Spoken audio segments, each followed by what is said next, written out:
चलिए मंत्र पाठ। ओ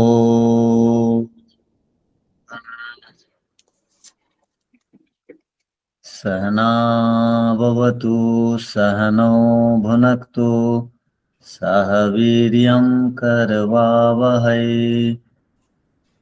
तेजस्विनावधीतमस्तु मा विद्विषावहै। ओम शांति शांति शांति।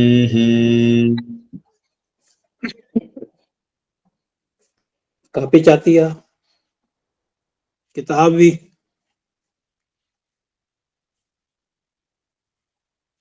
माइक को म्यूट कर लीजिए कृपया।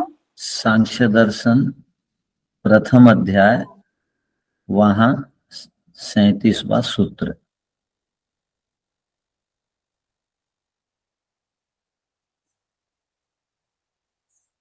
उत्तर दिया जा रहा है क्षणिकवाद का। क्षणिकवादी पूर्व पक्षी है, उत्तर देने वाला सिद्धांती है। तो कल हम लोगों ने पढ़ा था कि प्रत्यभिज्ञा के द्वारा खंडित होने से क्षणिकवाद ठीक नहीं है। इसी प्रकार श्रुति और न्याय से भी क्षणिकवाद का खंडन हो जाता है।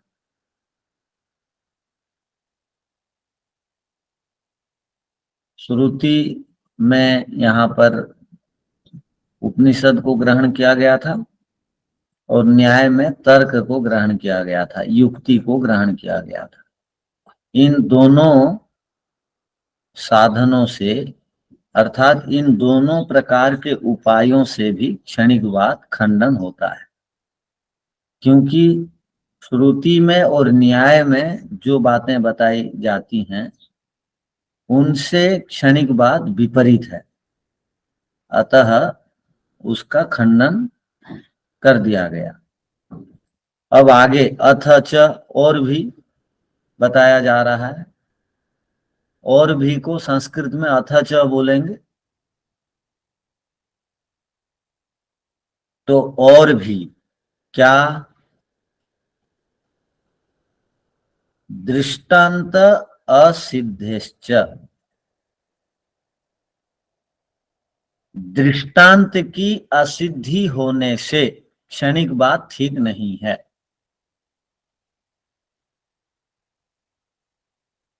क्या कहा? दृष्टांत की असिद्धि होने से क्षणिकवाद ठीक नहीं है।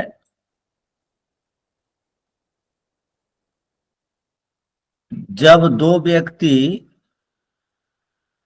आपस में बातचीत करते हैं तो आपस में बातचीत को वाद कहा जाता है। तो जब वाद करते हैं उस बातचीत में अपने पक्ष की सिद्धि के लिए जब कोई शब्द प्रमाण प्रस्तुत किए जाते हैं तो कभी कभी ऐसी स्थिति उत्पन्न हो जाती है कि एक पक्ष वाला व्यक्ति उस शब्द प्रमाण का एक अर्थ प्रस्तुत करता है और दूसरे पक्ष वाला व्यक्ति उसी शब्द प्रमाण का दूसरा अर्थ प्रस्तुत करता है। आप लोगों के जीवन में भी ये बात घटती होगी।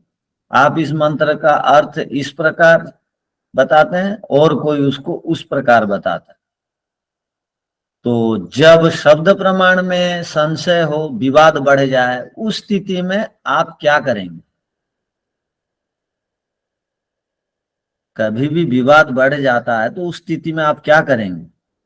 तब उन दोनों में टकराव हो जाता है। तो उस समय उस शब्द प्रमाण से निर्णय नहीं हो पाता है कि दोनों पक्ष वाले व्यक्तियों में से किसने उस शब्द प्रमाण का अर्थ ठीक किया है। तब दोनों में से किसका अर्थ ठीक है, इस बात का निर्णय करने के लिए न्याय दर्शन में एक विशेष प्रक्रिया बताई गई है जिसको पंच अवयव कहते हैं। पंचावयव ध्यान रखिए, न्याय दर्शन में पंचावयव एक कथन है, एक प्रक्रिया का नाम है। तो इस प्रक्रिया में अपने पक्ष की सिद्धि के लिए 5 वाक्य बोलने होते हैं, जिनको पंचावयव बोला जाता है। वो 5 वाक्य क्या क्या हैं? एक प्रतिज्ञा है, एक हेतु है, एक उदाहरण है, और एक उपनय है, और एक निगमन है। ये 5 वाक्य बोलने होते हैं। ध्यान रखिए, आपको यदि अपनी बात सिद्ध करनी है तो आपको 5 वाक्य बोल करके, यदि कहीं विवाद हो, मानने को व्यक्ति तैयार नहीं, आप जो प्रमाण दे रहे हैं उसका वो खंडन कर रहा है, तो वहां पर आप क्या करेंगे? अपना वाद को स्थापित करने के लिए आप न्याय दर्शन की सहायता लेंगे। न्याय दर्शन की सहायता लेंगे तो आप अपने वाद को स्थापित करने में सक्षम होंगे। तो जो 5 वाक्य बोलेंगे आप, उनको प्रतिज्ञा, हेतु, उदाहरण, उपनय और निगमन कहा जाता है। बात समझ में आ गई? अर्थात ये पांचों 5 चीजें हर साथ में रखने हैं, 5 में से कोई एक ही चीज को रखना है, जैसे कि अभी हाँ, दृष्टांत अब है। बता रहे हैं, जी। क्योंकि सूत्र में वो बात आई है बोल के इसको हमको बताना पड़ा, न तो हम ये न्याय दर्शन की बात यहाँ क्यों लाते। आप तो न्याय दर्शन नहीं पढ़ रहे हैं ना अभी, आपका विषय सांख्य है।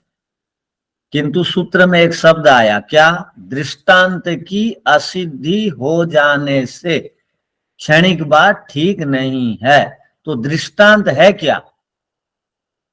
इसी को सिद्ध कर रहे हैं अभी। दृष्टांत की असिद्धि हो रही है क्षणिक बाद में। तो दृष्टांत किस लिए दिया जाता है?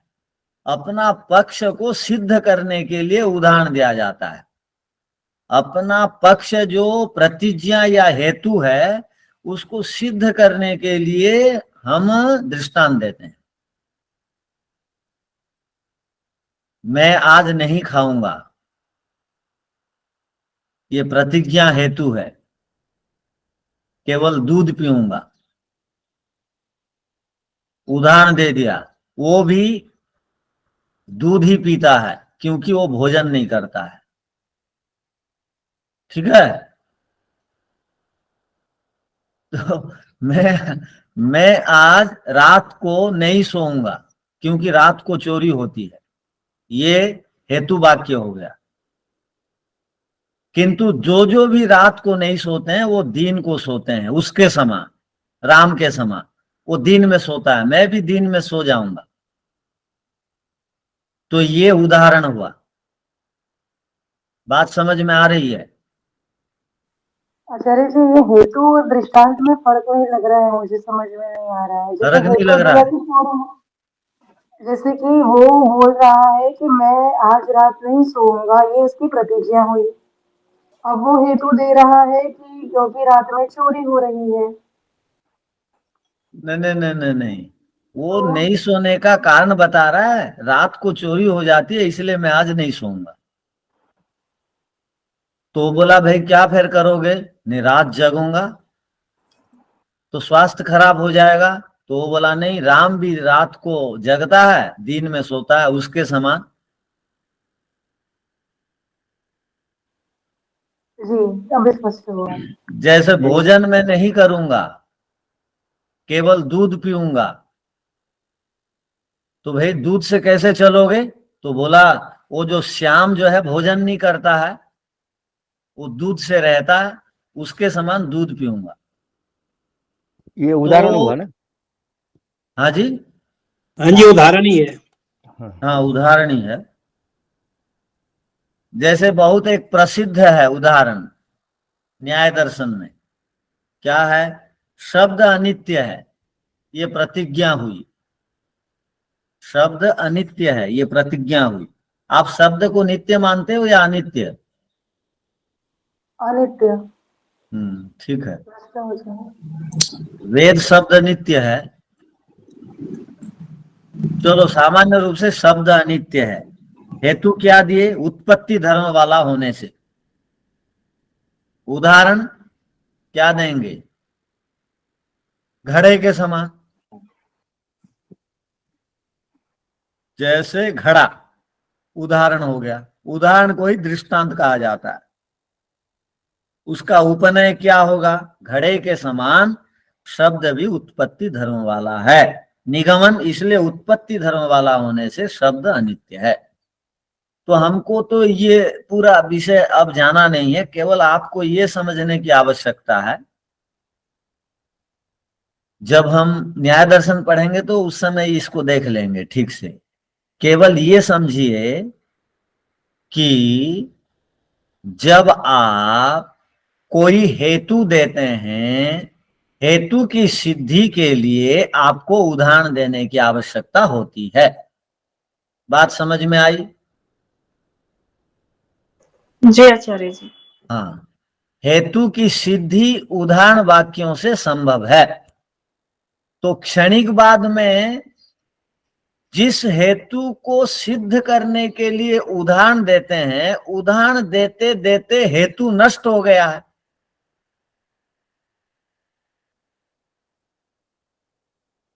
जैसे क्षणिकवाद में बोला घड़ा, घड़ा अनित्य है बोल दिया, या शब्द अनित्य है कह दिया, तो उदाहरण दे रहा है।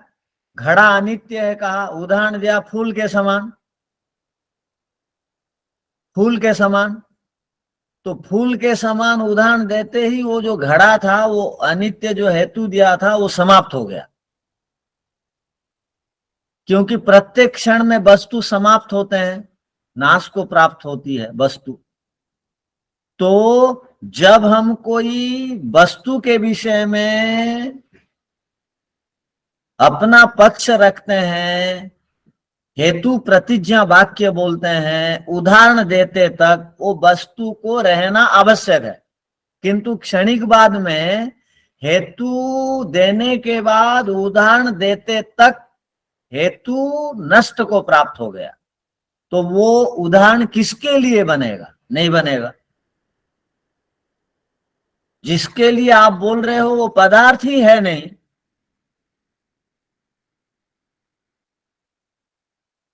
मैं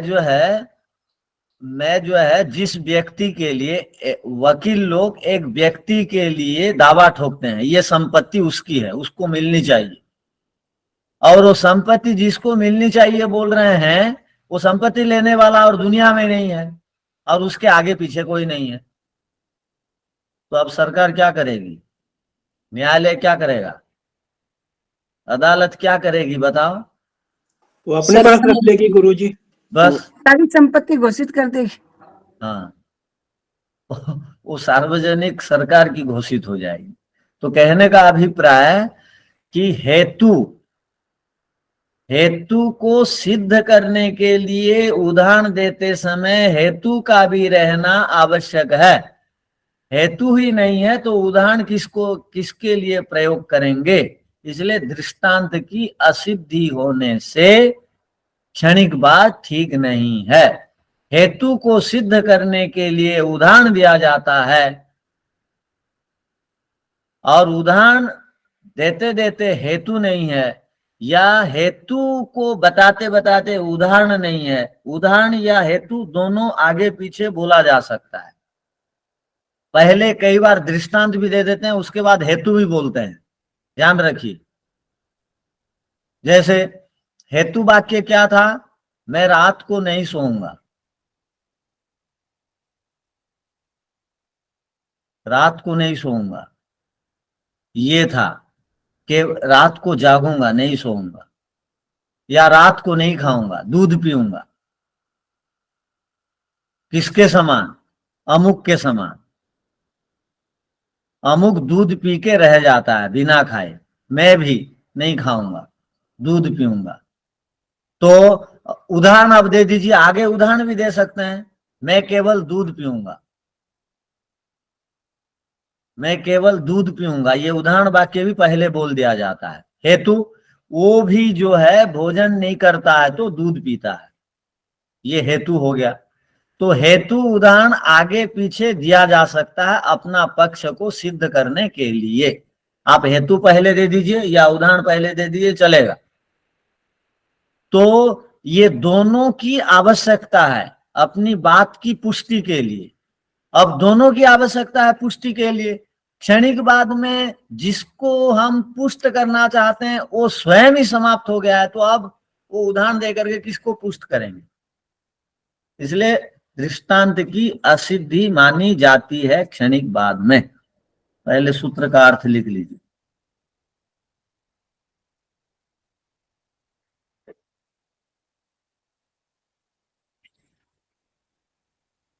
आत्मा क्षणिक है,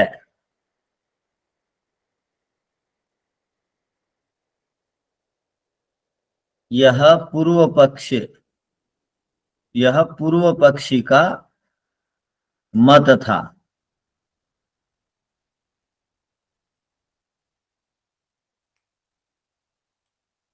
इस मत को खंडन करने के लिए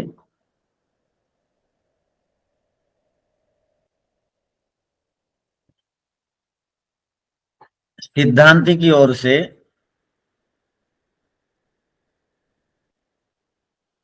विभिन्न पक्ष रखे जा रहे हैं।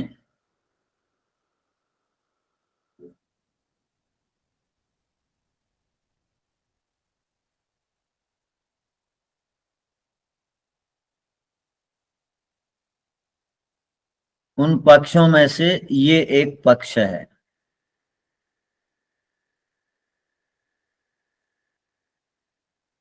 दृष्टांत असिद्धेश्च, दृष्टांत की असिद्धि होने से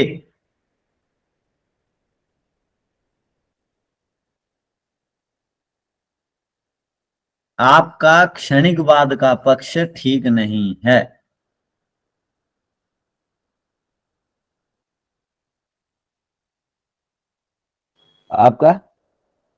आपका क्षणिकवाद का पक्ष ठीक नहीं है। क्योंकि बिना दृष्टांत दिए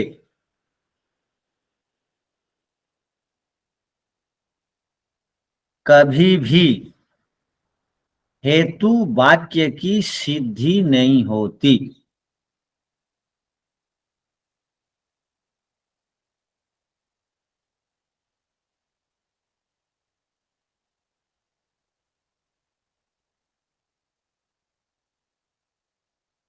आपका मत है कि अदृष्ट रूपक कारण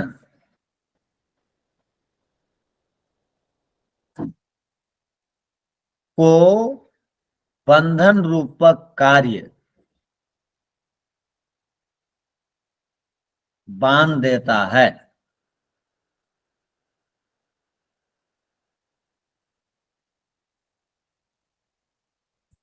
किंतु आपने हेतु दिया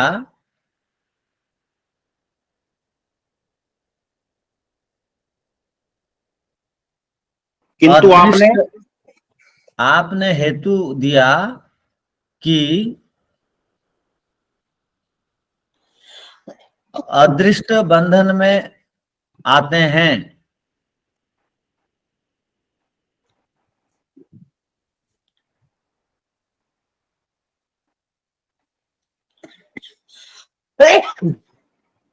और जब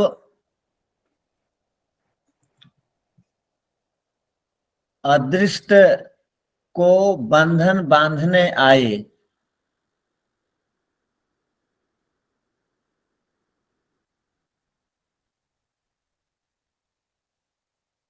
वह अदृष्ट क्षणिक होने से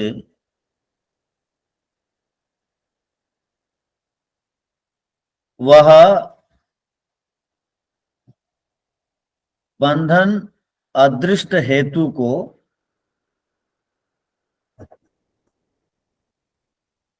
बांध नहीं सकता है।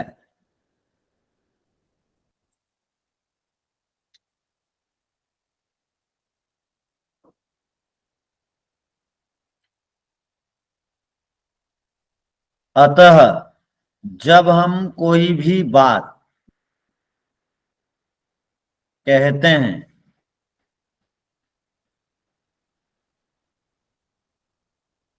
तो उस बात की सिद्धि के लिए हमें दृष्टांत देने की आवश्यकता होती है।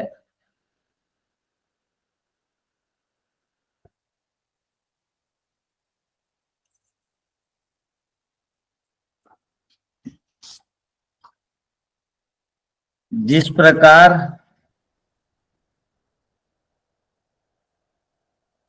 हमने कहा स्वामी जी दृष्टांत की आवश्यकता होती है,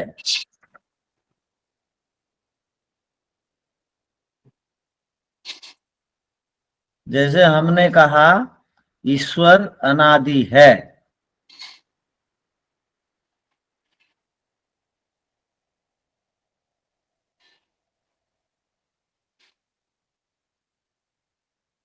हमने कहा ईश्वर अनादि है, तो अनादि पक्ष को स्थापित करने के लिए उदाहरण देने की आवश्यकता होती है।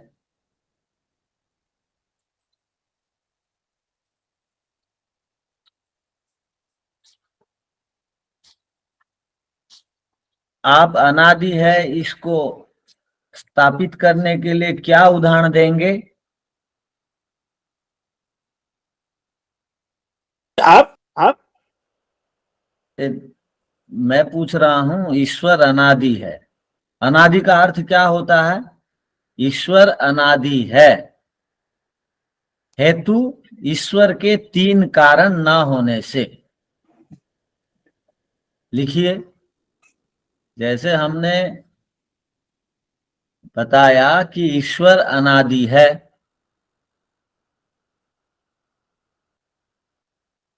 ईश्वर की उत्पत्ति के तीन कारण न होने से।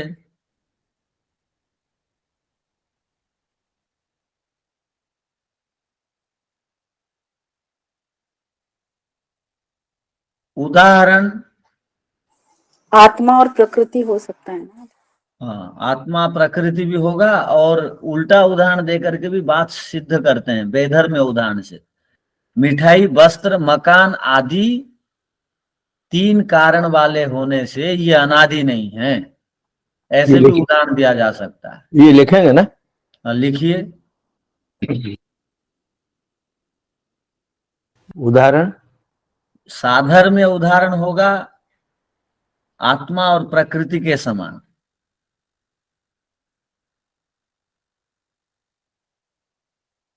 वेधर्म में उदाहरण होगा मिठाई, वस्त्र, मकान आदि के समान।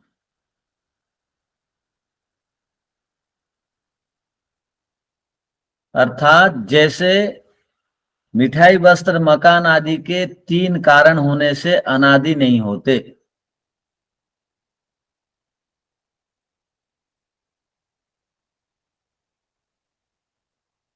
अर्थात जिस जिस सिद्धांत को स्थापित करने के लिए हेतु और दृष्टांत दिया जाता है, जी थोड़ा रुक गया। हाँ, अर्थात जैसे तीन कारण होने से ये अनादि सिद्ध नहीं होते।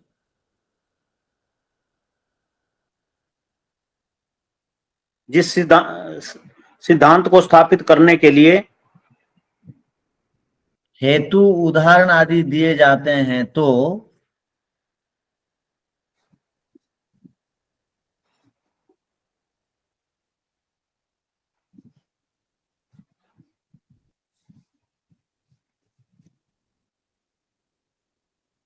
हेतु के बाद उदाहरण देते तक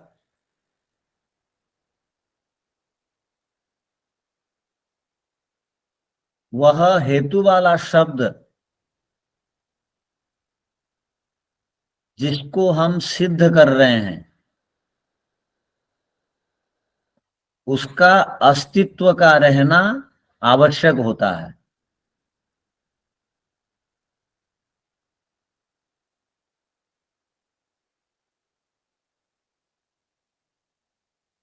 किंतु क्षणिकवाद में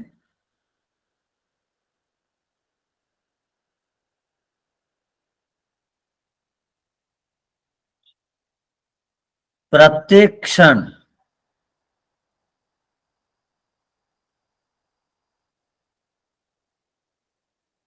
वस्तु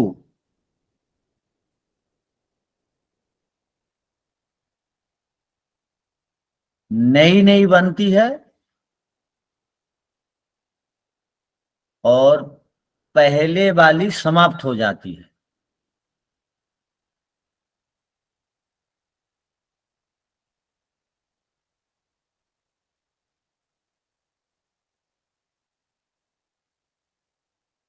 अतः आपके मत में अच्छा जी, वस्तु के बाद क्षणिक बाद में प्रत्येक क्षण वस्तु नई नई बनती है और उससे पहले वाली समाप्त हो जाती है।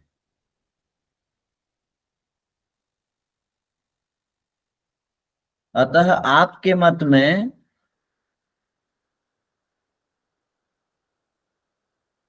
हेतु की सिद्धि के लिए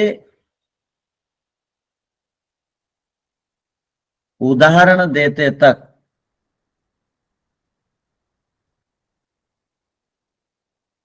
हेतु का अभाव होने से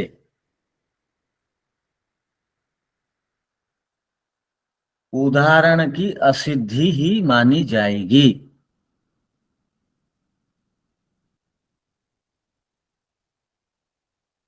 अतः आपका मत ठीक नहीं। स्वामी जी, हेतु के अभाव से उदाहरण की असिद्धि मानी जाएगी।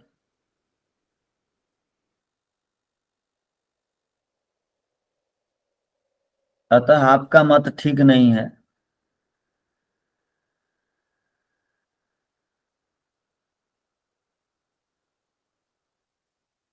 अब भाष्य को देखिए, रही बात और समझ में आ जाएगी।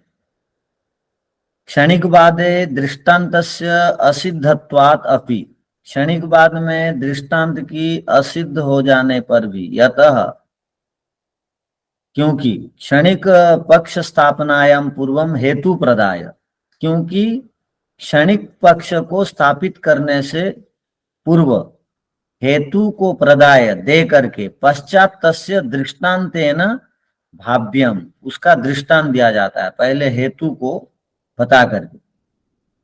यद्वा पूर्वम दृष्टांतम उदाहृत्य, या तो पहले दृष्टांत दिया जाता है पश्चात खलु हेतु, उसके बाद हेतु देते हैं। प्रदीयेत, ऐसा करना चाहिए। एवं उभय विध प्रक्रमेणापि, ये दोनों प्रकार की प्रक्रिया से भी दृष्टांतस्य तद विषय सिद्धिर न भविष्यति, दृष्टांत की सिद्धि नहीं मानी जाएगी। दृष्टांत हेतु को सिद्ध करने के लिए देते हैं तो हेतु ही नहीं है। या तो ही यदा पूर्व हेतु प्रदान काल, क्योंकि पहले हेतु प्रदान काल है, पश्चात दृष्टांत साधन काल, उसके बाद दृष्टांत का समय आता है। पहले हेतु का समय होता है, उसके बाद दृष्टांत का काल। तैर हेतु दृष्टांत पूर्वोत्तर कालस्थयो क्षणिकत्वा, और दृष्टांत और हेतु में पूर्व उत्तर काल बनते हैं और दोनों क्षणिक होने से न संबंध, दोनों में आपस में संबंध नहीं होता है। या होगा? नहीं होता है, न संभवती। यदस्य हेतु एवं दृष्टांत, क्योंकि उस हेतु का ये दृष्टांत है। पूर्वस्य हेतु क्षणिकत्वात्, पहले वाला हेतु क्षणिक है।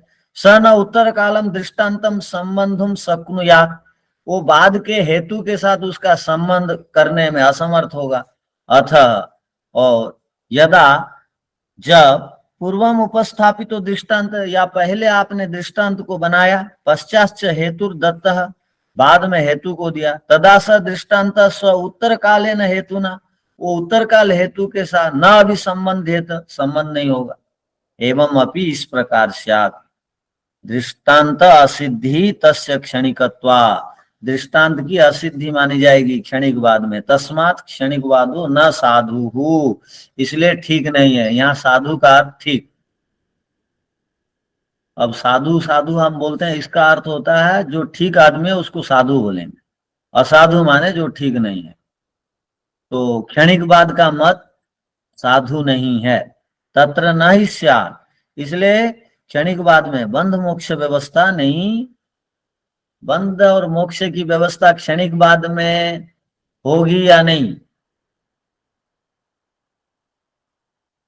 नहीं होगी। कैसे? क्षणिकवाद में बंधन का कारण क्या है?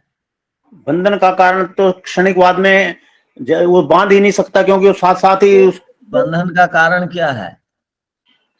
बंधन का कारण हाँ, अदृष्ट है, और कार्य अदृष्ट कारण है और कार्य है बंधन। जब अदृष्ट विषयों के साथ संबंध हुआ तब उसको बंधन बांधा। तो जब बंधन बांधने के लिए आया अदृष्ट, उस समय तक क्षणिकवाद में समाप्त हो गया। तो कार्य कारण भाव दोनों में परस्पर नहीं बनेगा, हेतु और दृष्टांत परस्पर संबंधित नहीं होंगे, और हेतु दृष्टांत हर समय संबंधित होते हैं। जैसे हमने कहा शब्द अनित्य है उत्पत्ति धर्म वाला होने से, जैसे उत्पत्ति धर्म वाला होने से हेतु है, शब्द अनित्य प्रतिज्ञा है, जैसे घड़ा, ये उदाहरण है। तो वो उत्पत्ति धर्म वाला घड़ा का संबंध जब तक नहीं रहेगा तब दृष्टांत नहीं बनेगा, तो दृष्टांत देते तक हेतु ही नहीं है। तो संबंध न होने से परस्पर ये दृष्टांत, क्षणिकवाद में कोई किसी का दृष्टांत दे ही नहीं सकता है। क्षणिकवाद में कोई किसी का दृष्टांत दे ही नहीं सकता है, क्योंकि जिसका दृष्टांत वो देने के लिए चला था वो आदमी ही नहीं है, वो आदमी ही की सत्ता नहीं है। तो दृष्टांत किसको सिद्ध करने के लिए देगा? दृष्टांत तथ्य को सिद्ध करने के लिए दिया जाता है, वो तथ्य ही नहीं है तो किसके लिए वो दृष्टांत होगा? ठीक है, आप समझ गए होंगे। अब आगे देखिए, पूछना है क्या कुछ? आचार्य जी इसमें हेतु को सिद्ध करने के लिए वो दृष्टांत दिया, और दृष्टांत देते देते हेतु क्षणिकवादी होने से वो हेतु नहीं रहा, इसलिए वो कार्य कारण संबंध नहीं बन पाता है। ठीक, यही है। हाँ ठीक है, समझ में आ गया जी। हाँ, नहीं अच्छा स्वामी जी, ये प्रतिज्ञा हेतु और उदाहरण तो हमको समझ में आ गया, लेकिन आगे वो उसमें और 5 चीजें है ना, उपमेय और निगमन, तो उपनय और निगमन जी, तो वो भी थोड़ा सा बता देते। 3 तो अच्छा से समझ में आ गया जी। हाँ, तो हर समय ध्यान रखिए, जो उपनय होता है निगमन होता है। जो उपनय होता है वो उदाहरण की सहायता से हेतु को प्रतिज्ञा के साथ जोड़कर दिखाता है। जैसे हम लोगों ने कहा शब्द अनित्य है, हेतु हम लोगों ने कहा उत्पत्ति धर्म वाला होने से, उदाहरण हम लोगों ने कहा घड़ा के समान। उपनय क्या बनेगा? घड़े के समान शब्द भी उत्पत्ति धर्म वाला है। तो उपनय में उदाहरण की सहायता ली जाएगी और हेतु को जोड़ दिया जाएगा उपनय में। तो 5 को लिख लीजिए। एक तो हुआ शब्द अनित्य है, ये क्या हुआ? प्रतिज्ञा। उत्पत्ति धर्म वाला है, ये क्या है? हेतु। जैसे घड़ा, ये हो गया उदाहरण। उपनय में उदाहरण और हेतु आएगा, क्या हो बनेगा? घड़े के समान शब्द भी उत्पत्ति धर्म वाला है। अब निगमन में क्या होगा उसको देखिए। पहले हेतु को दोहराना पड़ता है निगमन में, उसके बाद प्रतिज्ञा को दोहराना पड़ता है निगमन में। हेतु और प्रतिज्ञा को दोहरा दीजिए, वो निगमन कहलाएगा। क्या है? हेतु क्या है? उत्पत्ति धर्म वाला होने से। प्रतिज्ञा क्या है? शब्द अनित्य है। तो निगमन कहते हैं जिसमें हेतु हो और प्रतिज्ञा हो, और उपनय कहते हैं जिसमें उदाहरण की सहायता लेते हो और हेतु को जोड़कर प्रतिज्ञा को बताते हो। ठीक है, ठीक है। आगे। धन्यवाद स्वामी जी। आगे है 38वां, देखिए। अथच, और भी निराकरण कर रहे हैं। अब सिद्धांती जो है पूरा खंडन करके ही छोड़ेगा क्षणिकवाद को। अर्थात जो बात संशय उत्पन्न करते हैं, सिद्धांत को अव्यवस्थित करने के लिए लगते हैं, और जो समस्या पैदा करते हैं, उनको समाप्त कर देना चाहिए। तो अब समाप्त करने के लिए लगे हैं ये। क्या बोल रहे हैं, देखिए। अथच, और भी, युगपत् जायमानयो न कार्य कारण भावः। युगपत् जायमानयोर न कार्य कारण भावः।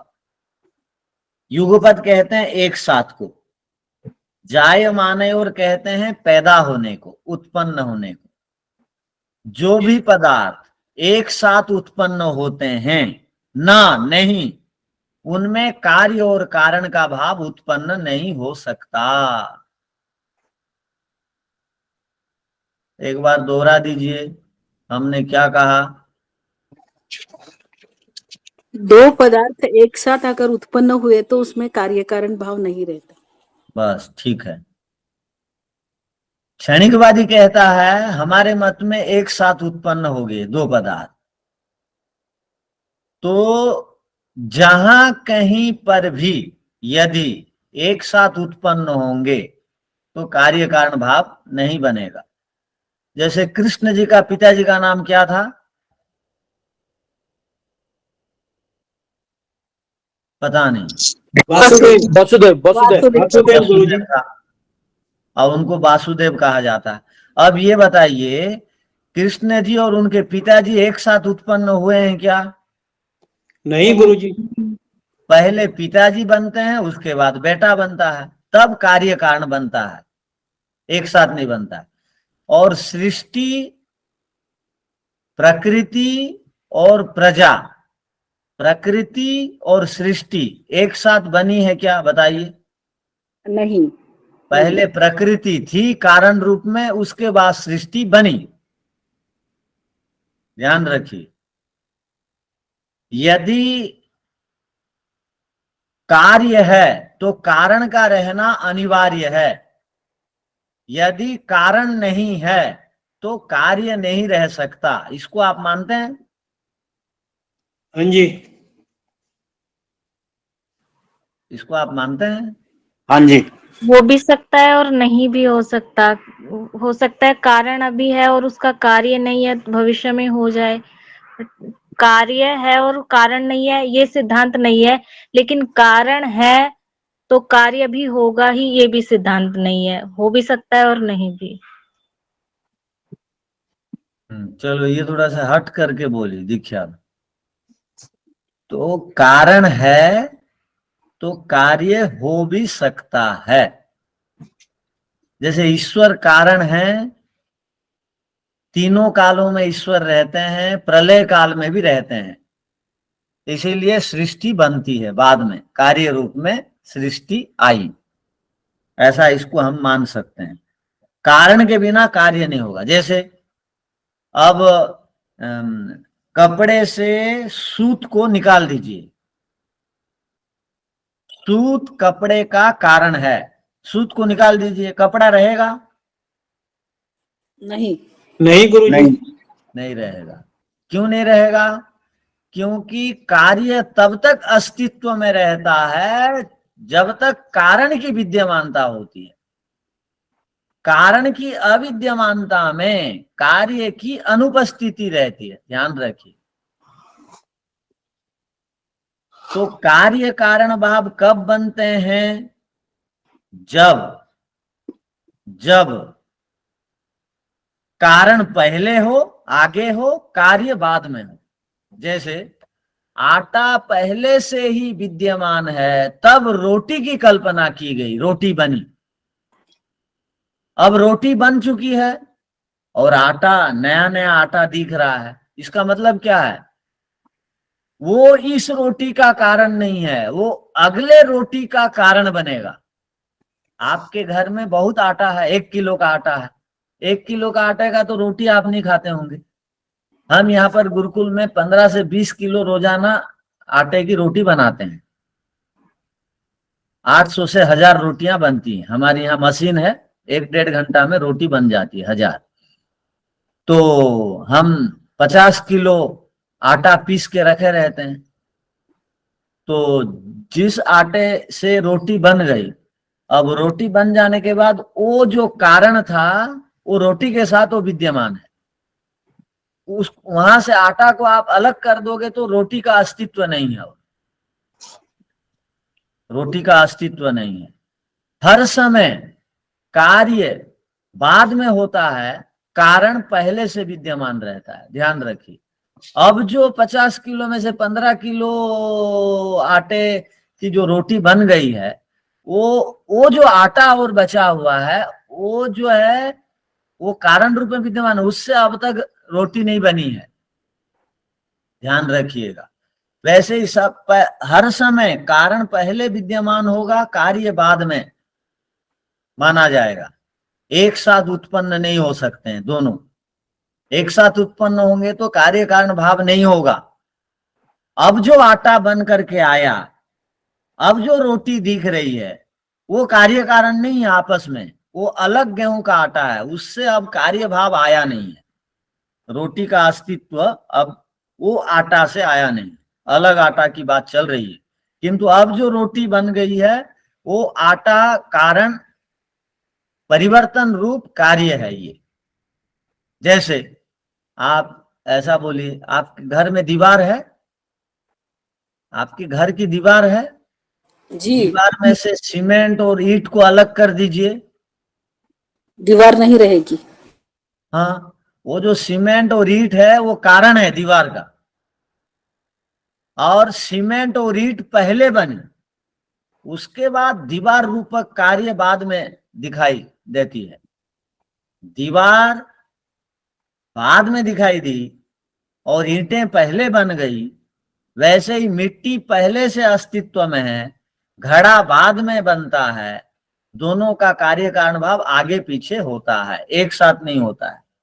हाँ, कई बार जो है हम उदाहरण देते हैं, हम लोग उदाहरण देते हैं, नहीं जी, एक के अभाव में भी, कारण नहीं रहने पर भी कार्य का अस्तित्व रहता है बोलते हैं। कारण के बिना भी कार्य का अस्तित्व रहता है बोलते हैं। आप ऐसा उदाहरण जानते हैं? कारण नहीं और कार्य दिखाई दे रहा है। जैसे कुम्हार नहीं है और घड़ा है।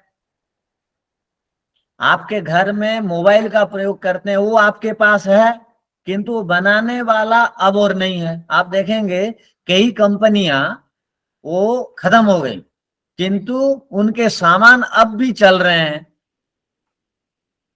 तो कंपनियां खत्म हो जाने के बाद भी कंपनी कार्य है या बनाने वाला कारण है? कंपनी कारण है, कार्य पदार्थ को कंपनी ने बना करके दी। अब कंपनी नहीं है किंतु कार्य पदार्थ है। कुम्हार नहीं है किंतु हांडी विद्यमान है। ये कैसे हुआ? ये तो कारण नहीं होने के बाद भी कार्य रहता है। तो इसको कहते हैं। लेकिन आचार्य जी, उसमें तो उपादान कारण, निमित्त हाँ। कारण और साधारण कारण, तो उसको अगर हम जाएंगे तो उसमें कुछ तो उपादान कारण का है, साधारण कारण है, निमित्त कारण वाला शायद नहीं रहा। ठीक, अब इसका अर्थ क्या निकालेंगे? हर समय उपादान कारण के बिना कार्य पदार्थ नहीं रहता है। निमित्त कारण आदि नहीं रहने पर भी कार्य पदार्थ का अस्तित्व बना रहता है। जी जी, निमित्त कारण आदि के अस्तित्व के बिना भी कार्य पदार्थ की विद्यमानता रहती है, किंतु उपादान कारण के बिना कार्य पदार्थ का अस्तित्व नहीं है। जी। एक होता है उपादान कारण, एक होता है निमित्त कारण, एक होता है साधारण कारण या सामान्य निमित्त कारण भी एक होता है। जीवात्मा को सामान्य निमित्त कारण कहा गया है, साधारण निमित्त कारण। तो जीवात्मा भी निमित्त कारण है, परमात्मा भी निमित्त कारण है, काल दिशा आकाश आदि साधारण कारण है, और उपादान कारण क्या है? प्रकृति, सत्वर स्तंभ सृष्टि को बनाने में। किंतु प्रकृति का सत्वर स्तंभ नहीं रहेगा वो उपादान कारण के बिना। प्रकृति से जो सृष्टि बनी है उसका अस्तित्व भी नहीं दिखाई देगा। इसका अस्तित्व है तो उपादान कारण है, उसको बनाने वाला आप रहे या ना रहे, निमित्त। माने कुछ स्थानों पर इस प्रकार का समाधान पक्ष निकाला जाता है समझने के लिए। तो बात क्या समझ में आई? यदि क्षणिकवाद को मानेंगे तो कार्य कारण का भाव उत्पन्न नहीं होगा, और कार्य कारण का भाव यदि नहीं बनेगा तो कोई भी पदार्थ का अस्तित्व ही नहीं माना जाएगा। आपके मत में कार्य कारण भाव नहीं बन रहा है। कैसे नहीं बन रहा है? जब कार्य बांधने के लिए आया, अदृष्ट समाप्त हो गया, दोनों एक दूसरे से संबंधित नहीं है, इसलिए आपका मत ठीक नहीं है। तो एक साथ कोई उत्पन्न हुए पदार्थ कार्य कारण भाव को आपस में नहीं बना सकते, ये सूत्र का सामान्य अर्थ हुआ। इसको विस्तार से देखेंगे, ठीक है। ओ शांति शांति शांति। सबको सादर नमस्ते।